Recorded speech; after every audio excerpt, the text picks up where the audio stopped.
Hey guys, welcome to PM Pathshala. Let's discuss about the Hindu analysis of today. So guys, before discussing the most important news, सबसे पहले हम क्या कर लेते हैं, let's discuss about the UPSC previous year questions. ठीक है, so that you can give me the answers immediately in the comment box. देखो, the first question which is asked in the previous year examination, that is with reference to India, consider the following statement. पहला statement है monazite is a source of rare earths. Second statement है monazite contains thorium. Third is monazite occurs naturally in the entire Indian coastal sands in India. And fourth is in India government bodies only can process or export monazite. आपको ना इन statement में से correct statement बतानी है और answer करना है, ठीक है. Now the next question is in the northern hemisphere the longest day of the year normally occurs in दी.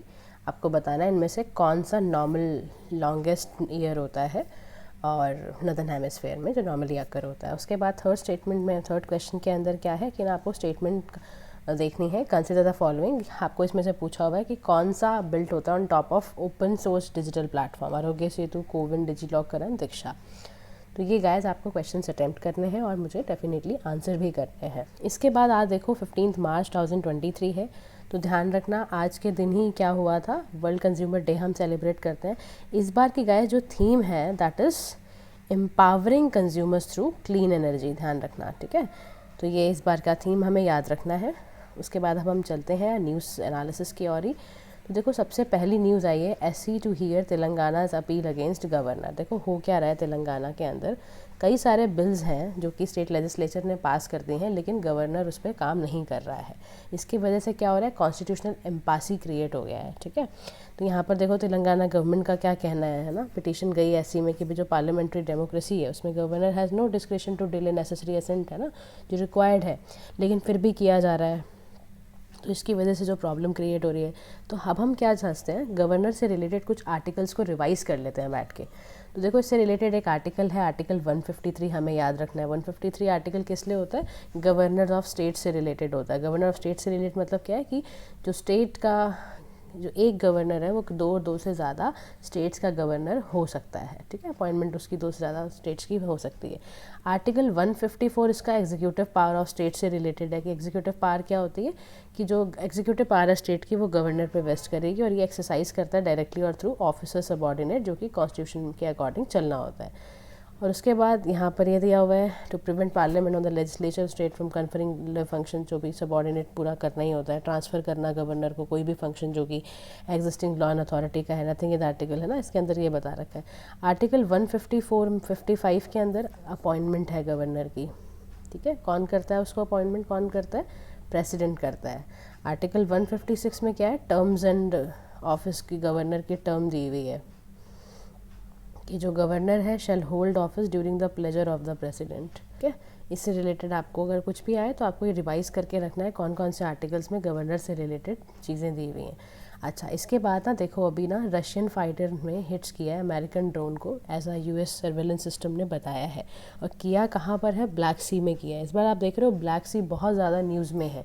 तो लेट्स रिवाइज़ दी ब्लैक सी वाला मैप भी कि ब्लैक सी कितना इंपॉर्टेंट है. तो देखो आपको ना कुछ कुछ चीज़ें पता होनी चाहिए. देखो ब्लैक सी के आसपास की कंट्री के लिए एक मैं आपको वो भी बताना चाहूँगी कि अगर जब भी ब्लैक सी से रिलेटेड कुछ आए ना तो आपको इसका एक निमोनिक याद रखना है, दैट इज़ बर्गर टी, ठीक है.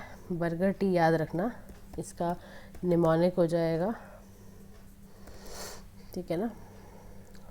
कौन कौन सी कंट्रीज़ आ जाएंगी इसके अंदर, B से तुम्हारा बुल्गारिया, ठीक है. उसके बाद यूक्रेन, रशिया, G से तुम्हारा जॉर्जिया, उसके अलावा रोमानिया, बुल्गारिया, टर्की, ठीक है. तो ये सारी कंट्रीज़ हैं. इसके अलावा यहाँ पे जो कौन कौन से इंपॉर्टेंट सीज़ हैं, सेवास्तोपोल है ना, कॉन्स्टेंटा, सोची, सी ऑफ अजॉब ध्यान रखना किसके बीच में, स्ट्रेट ऑफ कर्च भी यहाँ से जा रही है, उड़ीसा इंपॉर्टेंट है यहाँ पर. तो ये आपको सारा ध्यान में रखना है कि कहाँ पर है. एक स्ट्रेट देखो किसके बीच में, यूक्रेन एंड रशिया के. सी ऑफ जॉब किसके बीच में जा रहा है. तो ये सारा मैप के थ्रू आपको याद रखना है. देखो सी ऑफ मरमरा, अजियन सी आपको याद रखना है, ठीक है. ये सारा आपको रिवाइज़ करते रहना है कि ब्लैक सी के आसपास कौन सी कंट्रीज़ हैं, कौन से रीजन्स हैं, ताकि आपको बिल्कुल याद रहे, क्योंकि this year is important for the Black Sea के लिए बहुत इंपॉर्टेंट है ये.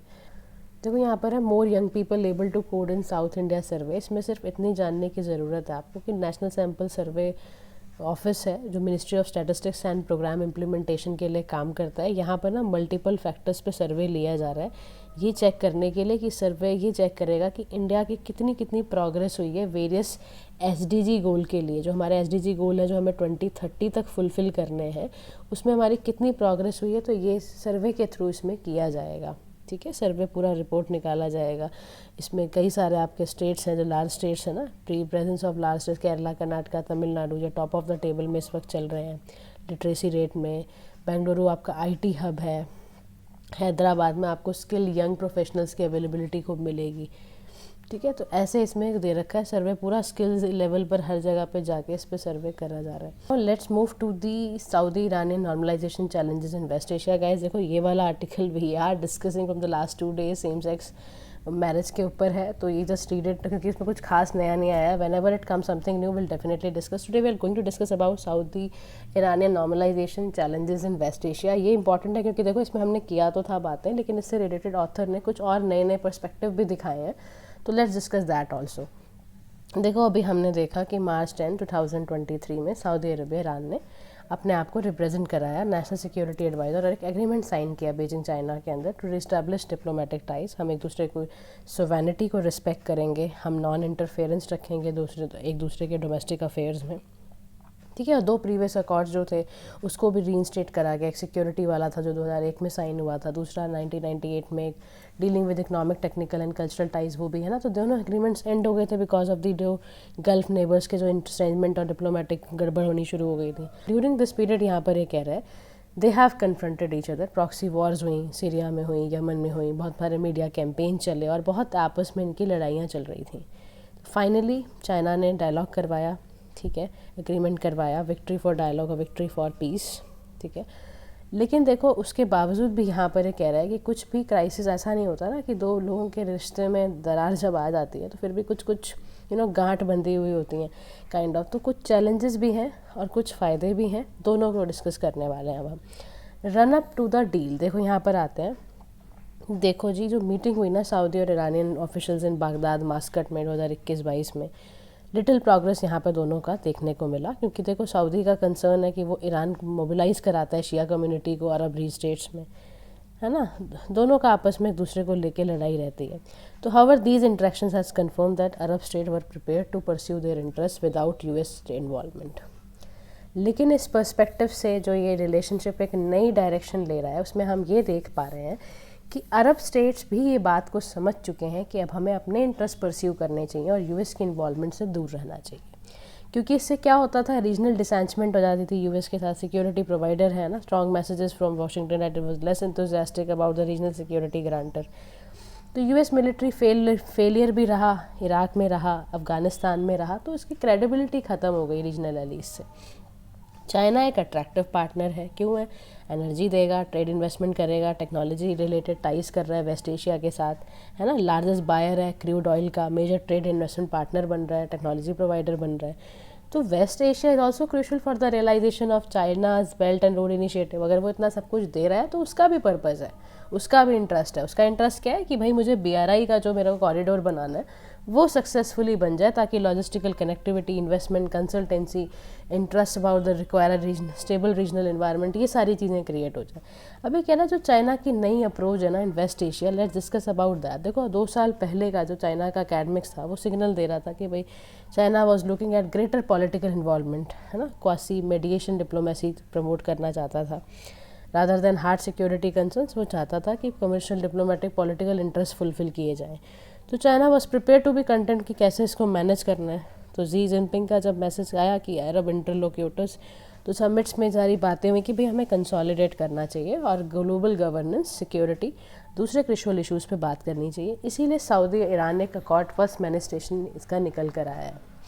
ठीक है, तो एग्रीमेंट में बहुत सारे सीरियस रीजनल कन्फ्रंटेशंस पे एड्रेस किया गया।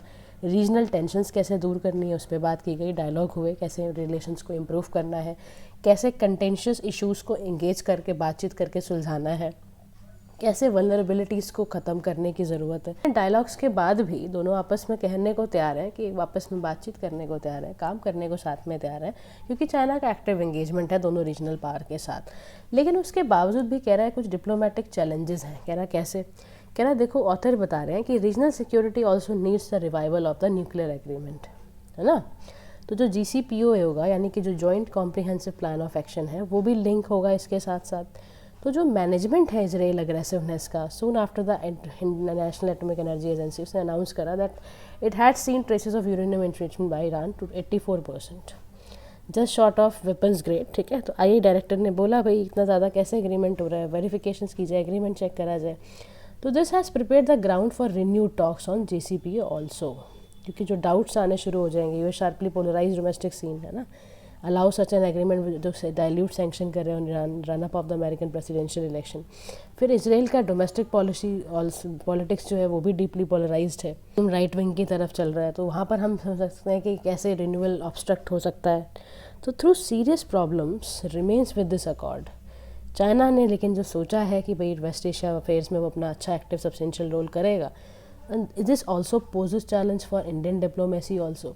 तो however recognising that the management of its ties with China remains is diplomatic priority, है ना। लेकिन आप सोचो ना, उनकी भी अपनी डिप्लोमेटिक प्रायोरिटी है दोनों कंट्रीज़ की, चाहे वो ईरान है चाहे वो सऊदी अरेबिया है। तो इंडिया को क्या कहिए कि इंडिया भी इंगेज करें चाइना के साथ वेस्ट एशिया में, where they have a broad gamut of shared interest in energy security, free and open sea lanes, logistical connectivity, above all regional stability हम भी चाहते हैं। तो अगर हम भी सेम प्रिंसिपल्स पे सेम इंटरेस्ट के साथ काम करेंगे तो हमें भी वो एक एज मिल सकती है। तो here they can work together to provide further mutual and regional interest, ऐसा ऑथर का कहना है। ठीक है, तो मेन आपको समझ आया चैलेंज क्या है, JCPOA के साथ चैलेंज है। नाउ अंडरस्टैंड, एक बार मैं आपको बता दूं थोड़ा सा और JCPOA के बारे में कि joint comprehensive plan of action है क्या। ये ना एक प्रोलॉन्ग नेगोशिएशन था, ध्यान रखना JCPOA क्या है, प्रोलॉन्ग नेगोशिएशन रहा है ये। और इसमें ना डील जो थी बेसिकली 2015 में, इसको 2015 ईरान न्यूक्लियर डील भी बोलते हैं, ध्यान रखना। और इसमें जो आपके ईरान थी और P5+1 कंट्री थी, यानी जो परमानेंट 5 कंट्रीज़ हैं +1, यानी कि ईरान और P5+1 कंट्री के बीच में ये नेगोशिएशन हुआ था, China, France, Russia, UK, US and और जर्मनी। इस डील में ना ईरान ने एग्री किया था कि वो सिग्निफिकेंटली कट करेगा यूरेनियम एंड हैवी वाटर का स्टोरेज, ठीक है, और न्यूक्लियर वेपन्स को भी वो कम इस्तेमाल करेगा। ठीक है, ऐसा इसके अंदर कमिटमेंट्स आए थे। लेकिन अब वही है, इससे रिलेटेड कई सारी सैंक्शंस और कई सारे डील हम देखते हैं हम आगे क्या चलता है। तो नेक्स्ट उसके बाद न्यूज़ वगैरह आने वाली है, case for better electricity public hearing के बारे में समझ लेते हैं। इसमें क्या कहने की कोशिश की जा रही है कि in the crucial electricity sector an online with in person hearing mode would only boost public participation. तो यहाँ पर ये कहने की कोशिश कर रहा है कि देखो जी, जो scale of operations of electricity distribution company है, clear from the fact that जो इनका एनुअल रेवेन्यू है ना, वो रिक्वायरमेंट कितनी है, 20% of the union budget. It is natural that जो डिसीजन लिया जा रहा है प्लानिंग पे, ऑपरेशन ऑफ पावर सेक्टर में, उसका सिग्निफिकेंट इम्पैक्ट पड़ने वाला है पब्लिक पे। तो पब्लिक हियरिंग्स कौन कंडक्ट करता है, इलेक्ट्रिसिटी रेगुलेटरी कमीशन करता है, प्लेटफॉर्म प्रोवाइड करता है। और ये प्लेटफॉर्म हमने कोविड-19 में भी देखा कि काफ़ी ज़्यादा इस्तेमाल किया जा रहा था, ऑनलाइन हियरिंग्स वगैरह सब इसमें इंगेज हो रही थी। अभी कह रहे हैं कि इन पर्सन और अगेंस्ट ऑनलाइन हियरिंग, दोनों बातों को समझते हैं। तो कह रहा है कि देखो, most important and popular public hearing जो कि ERC ने, यानी कि इलेक्ट्रिसिटी रेगुलेटरी कमीशन ने करवाई, वो डील किससे करती है, टैरिफ रिवीजन से। जब ये हियरिंग हेल्ड इन पर्सन होने लग गई तो फिर उसने और ज़्यादा प्लेटफॉर्म सिटीजन से उसके वॉइस, उनकी सारी बात सुनने लगे, मीनिंगफुल इंट्रैक्शन शुरू कराए, ठीक है, कंज्यूमर इंट्रैक्शंस को और बढ़ाया, डिलिबरेटिव मूवमेंट करानी शुरू कर दी। तो यहाँ पर ये कह रहा है कि understanding on issues and under projecting distribution losses जो इन्फ्लेटिंग एग्रीकल्चरल कंजम्पशन का हो रहा है। तो ये कह रहा है कि ऑनलाइन हियरिंग्स है ना, ओनली ऑप्शन है ड्यूरिंग कोविड-19 पैंडमिक। जैसे हमने देखा अभी कि कोर्ट का, क्वासी जुडिशल बॉडीज़ का across the countries, electricity sector की वजह से ही इस तरह की हियरिंग्स पॉसिबल हो पाई। Technological access, know how not uniform across the country, इसी वजह से यहाँ पर पार्टिसिपेशन में दिक्कत है।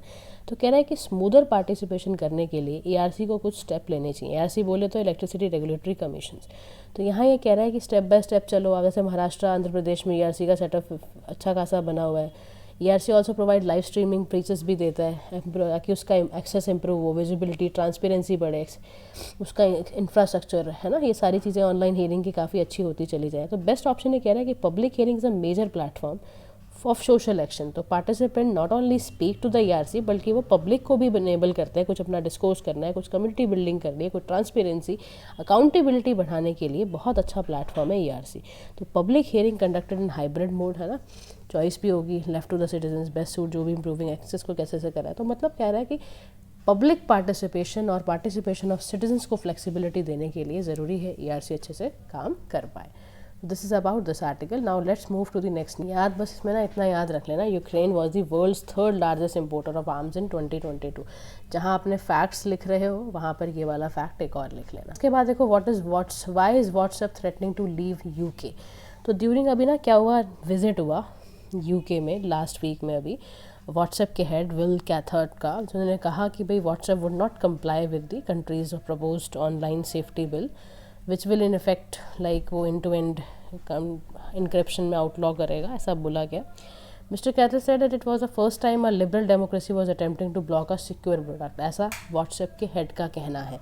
लेकिन हमें ये समझना है कि एंड टू एंड इंक्रिप्शन क्या होता है, what was their online safety bill and what if they do not follow or they comply with the platform। तो सबसे पहले समझना एंड टू एंड इंक्रिप्शन क्या होता है। एंड टू एंड इंक्रिप्शन का मतलब होता है कि it ensures that a message can only be decrypted.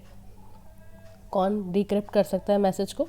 जो भी रेसिपेंट है, जो भी इंटेंडेड रेसिपेंट है, ठीक है। तो यानी कि सिक्योर डिक्रिप्शन होगा यूनिक तरीके से, हर सेंडर और रेसिपेंट के पास एक यूनिक की आएगी, उसी की से ही मदद से वो मैसेज खोल सकता है। यानी कि जो डिस्क्रिप्शन है even by the messaging provider services impossible, यानी कि जो मैसेज प्रोवाइडर सर्विस है वो भी डिक्रिप्ट नहीं कर सकती, आपके मैसेज को नहीं खोल सकती। अगर platform servers are compromise without the intended recipient decryption की, तो क्या होगा, आपकी सारी इन्फॉर्मेशन बाहर फैलने लग जाएंगी। इसीलिए एंड टू एंड इंक्रिप्शन रखा जाता है, ठीक है। एंड टू एंड इंक्रिप्शन समझ आया आपको क्या होता है?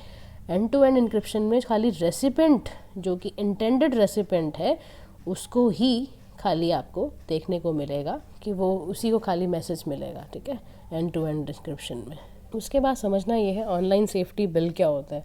तो ये किसने प्रपोज किया? ब्रिटिश लेजिस्लेशन ने। इसका मेन काम क्या था? ऑनलाइन सेफ्टी को बढ़ाना, certain duty of care obligations online platforms पे देना। तो इस पर क्रिटिसिज्म ये आ रहा है कि भाई क्लॉज 110 जो इसका बिल का है वो एम्पावर करता है ब्रिटिश टेलीकम्युनिकेशन रेगुलेटर को, ऑफिस ऑफ कम्युनिकेशन को, कि वो नोटिस इशू कर दें अगर आपने इंटरनेट सर्विस प्रोवाइडर के साथ कुछ छेड़खानी करी या प्राइवेट मैसेजिंग ऐप्स वगैरह में कहीं पर भी आपको देखा गया कि आपने टेररिज्म कंटेंट या चाइल्ड सेक्स एक्सप्लॉयटेशन पे कुछ ऐसा करा है, कुछ ऐसा निकाला है, तो प्रिवेंट करना है ऐसे कंटेंट को, जो कि इस तरह का कंटेंट है उसको प्रिवेंट करना है। तो OSB does not mandate removal of E2 encryption को, रिमूवल के लिए नहीं कह रहा है, बल्कि breaking it as a messaging apps, जो कि स्कैन करते हुए जाएगा कहीं ये कोई टेररिस्ट रिलेटेड, कहीं कोई ऐसी चीज़ें जो कि समाज के लिए ख़राब हो सकती हैं, वो नहीं होना चाहिए। अब इस पर ये व्हाट्सएप वाले चिढ़ गए हैं, तो कह रहा है कि अगर आपने कंप्लाई को नहीं माना, you may face penalties of up to €18 million और 10% of the platform's global revenue. Next article है why do landfills catch fire during summers. देखो, how should a municipality respond अगर लैंडफिल्स में फ़ायर हो जाती है, और इसका परमानेंट सोल्यूशन क्या है। रिसेंटली आपने देखा होगा जो कोची का लैंडफिल साइट था ब्रह्मपुरम में, उसको आग लग गई, ठीक है। Indian cities need to be prepared कि ऐसे इंसिडेंसेस तो और भी जगह पर हो सकते हैं, तो ऐसे के लिए लॉन्ग टर्म मेजर्स लेने बहुत ज़रूरी हैं। सस्टेन इंटरवेंशन म्यूनिसपैलिटी की बहुत ज़रूरी है। अब समझते हैं लैंडफिल्स को फायर लगती कैसे है। देखो, इंडिया का जो म्यूनिसपैलिटी है वो 95% से भी ज़्यादा वेस्ट जो जनरेट होता है उसको कलेक्ट करता है। एफिशिएंसी जो वेस्ट प्रोसेसिंग की है वो 30 to 40% एट इट बेस्ट है। म्यूनिसिपल सॉलिड वेस्ट में 60% बायोडिग्रेडेबल होता है, 25% नॉन बायोडिग्रेडेबल होता है, 15% inert material like silt and stones होते हैं। म्यूनिसिपैलिटीज़ का ये काम होता है कि वेट एंड ड्राई वेस्ट को पहले सेपरेट करें, फिर उसको रिकवर करें, रिसाइकल कराएं। अनफॉर्चुनेटली जो rate of processing Indian cities में है वो बहुत कम है। As per the rate of waste generation ज़्यादा है, प्रोसेसिंग कम है। तो जो अनप्रोसेस वेस्ट बचता है ना, वो ओपन लैंडफिल्स में बहुत समय तक बना रहता है। अब इसमें बहुत सारे फ्लेमेबल मटेरियल होते हैं, जैसे लो क्वालिटी प्लास्टिक्स है ना, रैग्स हैं, क्लॉथ्स वगैरह हैं। तो समर में क्या होता है, बायोडिग्रेडेबल फ्रैक्शन कंपोस्ट की वजह से बहुत ज़्यादा बढ़ जाता है और 70-80 डिग्री टेम्परेचर उस पूरे हीप का हो जाता है। अब इतना टेम्परेचर हो जाएगा तो वो परफेक्ट सिचुएशन बनती है लैंडफिल की, वो फायर लेगा ही लेगा। क्या कोई परमानेंट सोल्यूशन है? तो कह रहा है 2 परमानेंट सॉल्यूशन पॉसिबल है। पहला कि आप completely cap the material using soils. And close landfills, scientific manner में लैंडफिल्स को क्लोज करो। This solution is unsuitable in the Indian concept, क्योंकि जो इंडिया का जो लैंड है ना, can't be use again for other purposes. फिर उसके बाद तो क्लोज लैंडफिल्स के लिए स्पेसिफिक स्टैंडर्ड ऑपरेटिंग प्रोसीजर्स को मैनेज करना, मीथेन इमिशंस को। सेकंड सोल्यूशन है क्लियर करना the piles of waste through bio रिमीडिएशन कर सकते हो आप। यानी बायो रिमीडिएशन का मतलब क्या होता है, आपने ओल्ड वेस्ट को एक्सकवेट करा, ऑटोमेट करा, सीव करवाया, सेग्रीगेट करा उसमें से सारे फ्लेमेबल चीज़ों को, बायोडिग्रेडेबल मटेरियल को, और उसके बाद उसको प्रोसेस करा। तो रिकवर्ड जो RDF है यानी कि रिफ्यूज डिराइव्ड फ्यूल जो है, can be sent to cement kilns, fuel के रूप में यूज़ कर सकता है वो। Bioseal can be distributed to farmer अपने सॉइल को इनरिच करने के लिए। ठीक है, तो अगर हम बायो रिमीडिएशन को इम्प्लीमेंट कर देते हैं तो उससे हमारा शॉर्ट टर्म सोल्यूशन तो ज़रूर निकल आएंगे। लेकिन ये कह रहे हैं कि लैंडफिल्स को भरने के लिए और इमीडिएट मेजर्स क्या लेने चाहिए। तो कह रहे हैं लैंडफिल साइट जो होती है ना, उसमें 20 से 30 एकड़ का स्पैन होता है, डिफरेंट काइंड ऑफ वेस्ट होते हैं। तो पहला इमीडिएट एक्शन क्या है, डिवाइड करना साइट को ब्लॉक्स में depending on the nature of waste. हर साइट में जो ब्लॉक्स विद फ्रेश वेस्ट है उसको सेपरेट करना है, ब्लॉक्स विद फ्लेमेबल मटेरियल्स को। ब्लॉक्स जो भी कैप किए जाएँ सॉइल के यूज़ में लाइकली टू कैच फायर, क्योंकि जो ब्लॉक्स बनाओगे ना उसमें कैपिंग कर दोगे तो उसमें फायर कम लगेगी। डिफरेंट ब्लॉक्स को आइडली सेपरेट करना पड़ेगा ड्रेन और सॉइल बंड और लेयर ऑफ सॉइल कैप का इस्तेमाल करते हुए, इससे फायर कम होती चली जाएगी। दूसरा जो मोस्ट वल्नरेबल पार्ट है ना लैंडफिल्स का, portion with lots of plastic जहाँ पे ये सब पाए जाते हैं, तो fresh waste block shouldn't be capped. Enough moisture भी प्रोवाइड करो, स्प्रिंकलिंग वाटर वगैरह कुछ कर दो, मटेरियल कुछ ऐसा डालो जो रेगुलरली एरेशन होता रहे, तो विच हेल्प द कूल, है ना, ताकि वेस्ट हीप को कूल रखना है, उसका टेम्परेचर नहीं बढ़ने देना है। टेम्परेचर बढ़ा तो दुर्घटना घटी। तो ऑलरेडी सेग्रीगेटेड वगैरह जो भी है आपके साथ सेंड करो, उसको सीमेंट किल्स में भेजो, dry grass materials and dry trees को इमिडिएटली क्लियर करते जाओ। ये मेजर्स अगर आप लेते हो तो फायर डैमेज से बचा सकते हो। तो they are far from ideal and not long term solution. तो परमानेंट एसेंशियल सोल्यूशन के लिए आपको सिटीज़ को ही इंश्योर करना पड़ेगा कि वो वेस्ट प्रोसेसिंग सिस्टम को सिस्टमेटिक तरीके से अपनाएं, ताकि वेट एंड ड्राई वेस्ट को सेपरेटली प्रोसेस करा जा सके और उनके बाय प्रोडक्ट्स को भी अकॉर्डिंगली ट्रीट करा जा सके। तो this is how you can save the landfills. Now guys let's move to the next news. आज का गाइज वर्ड जो है वो है पार्लेंस। पार्लेंस का मतलब होता है गाइज कि आप ना, जैसे हम कोई बार जार्गन्स बोल जाते हैं ना लोकल लैंग्वेज में, देखो हरियाणवी इसका कुछ जार्गन्स होता है, यूपी में कुछ और जार्गन्स चलते हैं ना, साउथ इंडियंस में कई जार्गन्स चलते होंगे। तो जो जार्गन्स बोलते हैं वो लोकल लोग समझ लेते हैं ना आराम से, तो सिनोनिम में उसको कह सकते हैं ईडियम्स वगैरह, जैसे कि नाच ना जाने आंगन टेढ़ा। तो जो हिंदी वाले जो मुहावरे वगैरह जो सुनते होंगे उनको समझ आ जाएगा what I said, that is called parlance. ठीक है guys, thank you so much for listening and keep loving and subscribing to our channel.